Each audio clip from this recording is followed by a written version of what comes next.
다 함께 기도하심으로 2월 10일 월요일 매일 예배 시작하겠습니다. 기도합니다. 고마우신 하나님 감사합니다. 오늘도 하나님의 은혜 가운데 우리가 하루를 시작하고 또 누군가는 오늘 하루를 마무리하면서 이 예배 자리에 나와서 하나님 앞에 나가는 줄 믿습니다. 하나님 오늘도 우리의 예배를 받아주시옵소서. 우리의 마음과 삶 정말 온전히 하나님께 드릴 수 있는 우리의 삶이 될 수 있길 원합니다. 우리가 우리의 삶이 주어진 것이 우리에게 호흡이 있는 것이 하나님께 영광을 돌리기 위함인데 우리의 삶이 바빠서 하나님을 등지고 때로 우리가 하나님의 말씀을 우리가 뒤로 한 채 우리의 삶의 환경 가운데에서만 어떻게 하면 우리가 잘 먹고 잘 살까 여기에만 우리가 혈안이 되어 있던 것은 아니었는지 세상의 유익을 구하는 것보다 하나님 나라의 확장과 성숙에 기여하는 주의 백성들이 되어야 될 텐데 아버지 우리의 믿음이 연약하여서 또 우리의 결단이 부족하여서 우리가 그러한 삶을 살지 못했음을 하나님 앞에 내어놓고 먼저 회개하며 나아갑니다. 우리 연약한 모습을 주님께서 아시오니 이 시간 말씀을 통하여 우리가 다시금 회복되게 하시고 주님의 말씀과 성령의 인도하심을 따라 오늘도 우리가 주어진 이 하루 주님의 뜻을 이루어가는 삶이 될 수 있도록 우리의 발걸음을 인도하여 주시옵소서. 하나님 교회 안에 있는 우리 성도들을 주님께서 지켜주시고 특별히 우리가 정말 믿음의 공동체 안에서 서로 사랑하고 격려하며 함께 예배할 수 있는 이 믿음의 공동체 더 나아가서 복음을 전하는 믿음의 공동체가 될 수 있도록 하나님 은혜 베풀어 주시옵소서. 우리의 삶이 예배가 되게 하시고 우리의 말과 또 우리의 행동이 정말 주님의 향기를 나타내는 또한 복음을 전하는 데 아름답게 사용되어지는 귀한 도구가 되게 허락하여 주시옵소서. 오늘도 우리의 모든 생각과 우리의 모든 마음과 뜻이 주님을 향하게 하시고 이 예배를 통하여서 하나님의 임재하심과 하나님의 음성을 듣는 귀한 시간 되게 허락하여 주시옵소서. 감사하며 예수님의 이름으로 기도하옵나이다. 아멘. 찬송가 380장 함께 하시겠습니다.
세상 살아갈 때 주를 더욱 사랑합니다. 발걸음 난 천국에 나의 영혼 들어가겠네. 날마다 주를 찬송하겠네. 주의 사랑 줄로서 나를 굳게 잡아 매소서. 아멘.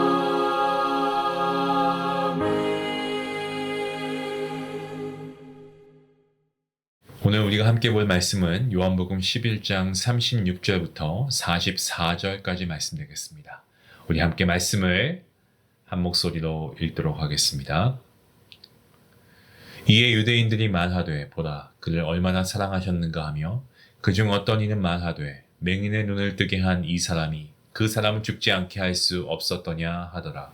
이에 예수께서 다시 속으로 비통히 여기시며 무덤에 가시니 무덤이 굴이라 돌로 막았거늘 예수께서 이르시되 돌을 옮겨 놓으라 하시니 그 죽은 자의 누이 마르다가 이르되 주여 죽은 지가 나흘이 되었음에 벌써 냄새가 나나이다.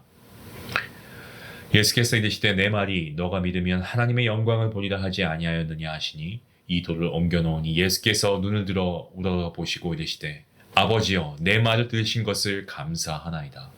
항상 내 말을 들으시는 줄을 내가 아나이다. 그러나 이 말씀 하옵는 것은 둘러선 무리를 위함이니 곧 아버지께서 나를 보내신 것을 그들로 믿게 하려 함이니이다. 이 말씀을 하시고 큰 소리로 나사로야 나오라 부르시니 죽은 자가 수족을 배로 동인 채로 나오는데 그 얼굴은 수건에 쌓였더라. 예수께서 이르시되 풀어놓아 다니게 하라 하십니다. 아멘. 오늘 말씀 우리가 너무나 잘 알고 있는 말씀이죠.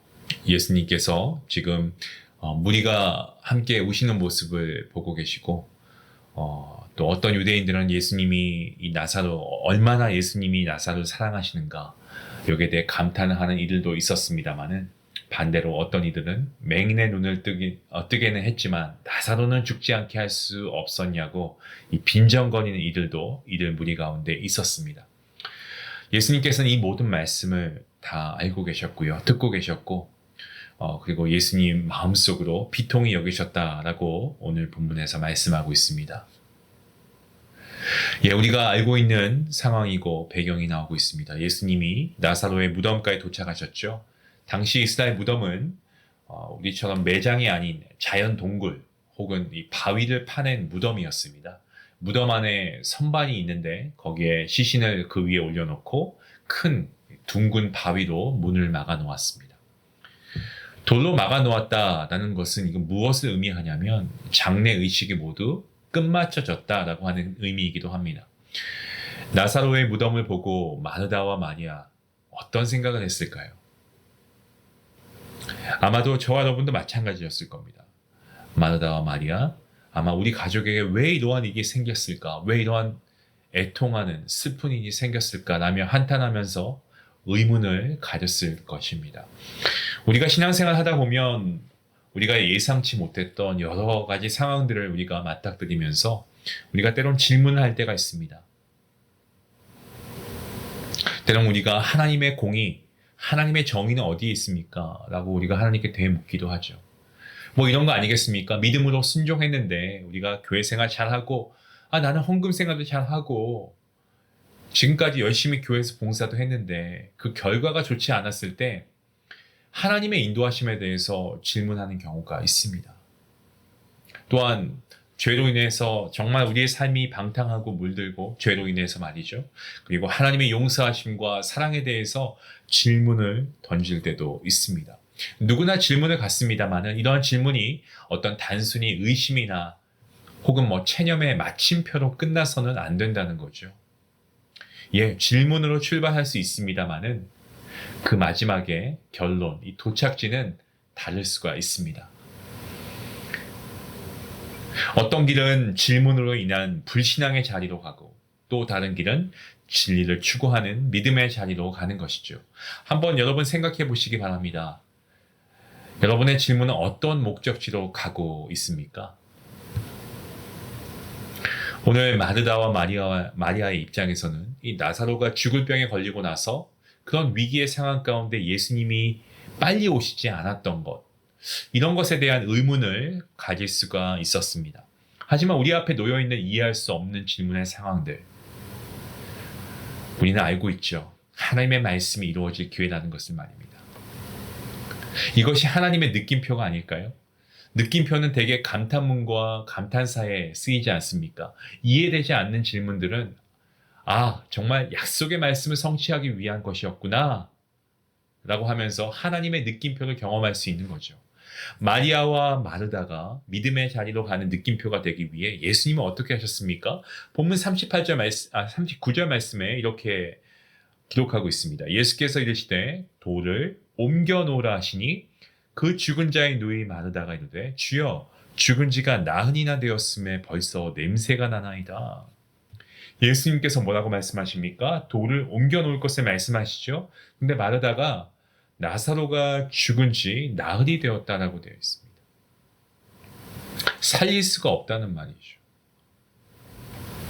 마르다가 믿음이 없었습니까? 마르다는 하나님의 전지전능하심을 믿고 부활신앙을 가졌고요. 오늘 본문과 같은 장 24절에서 27절 말씀에 또 그녀의 고백도 있죠. 신앙 고백이 있습니다. 하지만 그녀의 신앙 고백은 일반적인 신앙 고백이었습니다. 지금 이러한 상황 가운데 나사로가 살아날 것이다 라고 하는 그러한 신앙 고백은 아니었다는 거죠. 예수님 앞에서는 네이지만 무덤 앞에서는 아니요 라고 하는 신앙이었습니다. 마치 교회에서는 아멘, 아멘 말씀을 들을 때 외치지만 우리의 삶 가운데서는 정작 아멘이 아니고 노멘인 거죠. 노. 이것은 신앙생활은 잘 하지만 생활 신앙이 안 되는 것과 같습니다, 여러분. 하나님을 바라보는 신앙은요, 생활 신앙에서 나오는 개인의 진정한 믿음의 고백이 있어야 합니다. 우리의 생활 가운데 우리의 믿음이 고백되어져야 돼요. 그것이 없으면, 이 생활 신앙이 없으면 내 생각과 경험으로 하나님의 능력과 인도하심을 우리가 제한할 수 있기 때문에 그렇습니다. 우리의 생각과 우리의 이성, 우리의 경험이라고 하는 이러한 상자 안에 예수님의 능력과 인도하심을 우리가 가둬놓는 거죠. 주님의 능력과 인도하심을 제한하는 겁니다. 우리의 삶에 나사로의 무덤과 같은 절망적인 문제가 있죠.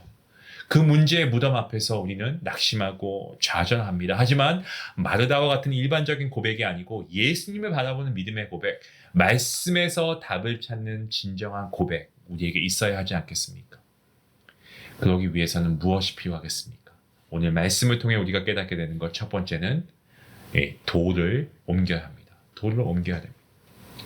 죽은 나사로 살리시는 분은 예수님이지만 무덤을 막고 있는 돌은 우리가 옮겨야 하는 겁니다. 그래야 주님의 은혜를 경험할 수 있다는 말씀을 드리는 겁니다. 자, 그런데 무덤의 돌 무겁습니다. 간단하게 옮길 수 있는 게 아니었습니다. 장정 몇 사람이 함께 해야 합니다. 그만큼 무덤의 돌을 옮기는 것은 정말 부단히도 힘이 드는 일이 맞습니다. 그런데 그 일을 주님은 우리에게 요구하셨습니다. 그럼 우리는 어떻게 해야 됩니까? 그건 주님 말씀에 순종해야 함이 마땅합니다.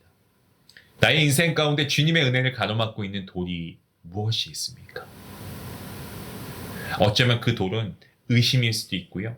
아니면 내 안에 있는 어떤 부정적인 생각들, 부정적인 언어, 혹은 분노, 누구에 대한 원망, 질타, 혹은 내가 내일부터 해야지, 내일부터 말씀 읽고 내일부터 내가 매일 예배 드려야지, 어떤 게으름의 돌이 될 수도 있습니다.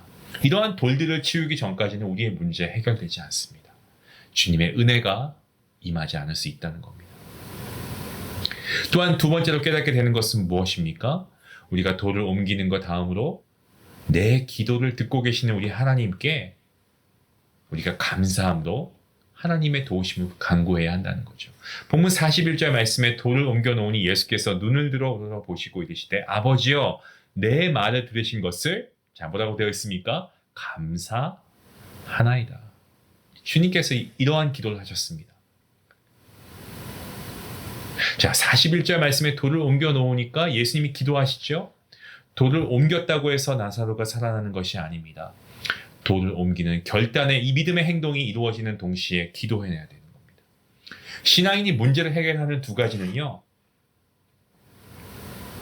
결단의 행동과 그리고 기도, 이 두 가지입니다. 기도 없이 결단의 행동만 있어서는 안 되는 것이고 기도는 하면서 결단의 행동이 없어서도 안 된다는 거죠. 예를 들어서 자 누군가를 한번 미워한다라고 가정해 보겠습니다. 근데 미워하지 않기로 결심만 하고 기도가 없으면 안 된다는 거예요. 자, 반대로 미워하지 않게 해달라고 기도는 열심히 합니다. 그런데 그냥 미운 마음 그대로 있으면 안 된다는 거죠. 본인이 그러한 미운 감정이 있으니까 그 마음을 그냥 두면서 기도만 하면 안 된다는 거예요. 돌을 옮기는 결단의 행동이 유지되고 실천할 수 있도록 하나님의 도우심을 매일 간구하며 기도해야 한다라는 것입니다.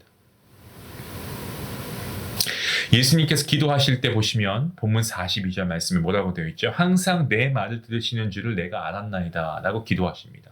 자, 이러한 주님의 기도처럼 내 간구를 과거에도 현재에도 그래 내 입술에 어떤 속삭임, 작은 신음까지도 듣고 계신다는 그러한 감사와 확신을 가지고 우리가 기도해야 한다는 것을 우리가 알게 됩니다.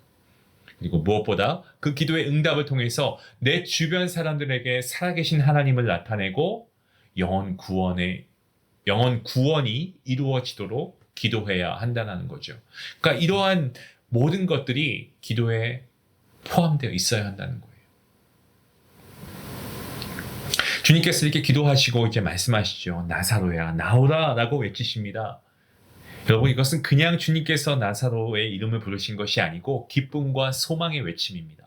무덤을 향해서 나사로야 나오라 라고 주님께서 외치고 계십니다. 지난날의 눈물이 사라지고 모든 문제가 해결되는 외침이었던 것입니다. 이러한 외침에 손발은 천으로 감겨져 있었고요. 그리고 얼굴은 수건에 쌓인 나사로가 걸어 나왔습니다. 나사로가 다시 살아났습니다. 이러한 나사로를 보고 다들 놀라고 기뻐했을 겁니다. 두말할 나위가 없죠. 놀랐을 겁니다. 예수님께서는 나사로의 움직임을 제한하는 천을 풀어주시고 다니게 하라고 말씀하십니다. 사람들이 직접 그의 천을 풀어주면서 그를 만지고 그를 보고 또 그가 나사로인 것을 재차 확인하면서 정말 기적의 증인들이 될 수 있게 주님께서 만드신 겁니다. 결국 무엇입니까? 생명의 주권자가 하나님이시다라는 것을 그 주변의 모든 사람들이 깨닫게 하신 거죠. 그게 예수님의 의도였습니다. 사랑하는 성도 여러분, 우리의 삶 가운데 많은 질문들이 있을 겁니다. 하지만 그 질문들, 하나님의 말씀의 성취를 통해 살아계신 하나님을 믿게 만드는 것인 줄로 믿으시길 바랍니다. 그럴 때에 영원한 생명을 주신 하나님의 은혜를 정말 우리가 감사하며 최고의 기쁨으로 여기며 살아가게 되는 것입니다. 우리의 삶 가운데도 정말 나사로의 무덤 같은 세상의 물음표, 이런 것이 있을 수가 있습니다. 하지만 여러분, 이런 것에 우리가 좌절되거나 낙심하지 마시고 주님을 신뢰하시고 주님을 의지하는 진정한 믿음의 고백으로 나사로야 나오라 라는 은혜와 기쁨의 외침을 저와 여러분도 경험할 수 있는 삶이 되었으면 좋겠습니다. 삶의 의문, 질문, 이 모든 것 우리가 하나님의 말씀의 성취를 이해한 과정임을 믿고 우리가 주님을 더 의지하고 주님을 붙잡고 말씀 앞에 나아가는 그와 저와 여러분 모두가 될 수 있기를 바랍니다. 문제 앞에 낙심하지 마십시오. 그 앞에서도 주님을 의지하는 믿음의 고백, 저와 여러분의 입술로 고백되어질 수 있기를 원합니다. 기도하시겠습니다. 하나님 감사합니다. 저희들 삶을 보면 정말 나사로의 무덤과 같은 문제로 슬픔과 어려움에 우리가 처해 있고 그러한 가운데 우리가 수많은 질문들을 던질 때가 생깁니다. 하지만 오늘 본문을 통해서 우리에게 발생하고 있는 정말 나사로의 무덤과 같은 일들, 말씀의 성취를 통해 살아계신 하나님을 믿게 만드는 일인 줄로 우리는 분명히 믿습니다. 정말 현실의 나사로의 무덤과 같은 문제만 바라보고 낙심하고 좌절하는 것이 아니고 그 앞에서 주님을 의지하는 믿음의 고백을 할 수 있는 신앙인이 되게 허락하여 주시옵소서. 그리하여 죽었던 나사로를 살리신 그 기쁨의 외침이 바로 나의 삶에 임할 수 있게 허락하여 주시옵소서. 감사하며 예수님의 이름으로 기도합니다. 아멘. 그렇습니다. 우리가 삶의 질문들 가운데 하나님의 말씀으로 느낌표가 된 경우가 있습니까? 그런 것이 있다면 우리가 한번 나눠보면 좋겠고요. 우리가 정말 삶의 질문들 가운데에서도 낙심하는 것, 그 주님이 원하시는 게 아닙니다. 나를 더 붙잡으라고 하신 주님의 말씀이신 줄 믿고 우리가 하나님을 의지하고 더 하나님을 우리가 신뢰할 수 있는 믿음으로 나아갈 수 있게 해달라고 우리 같이 함께 기도하며 나아가겠습니다. 기도합니다.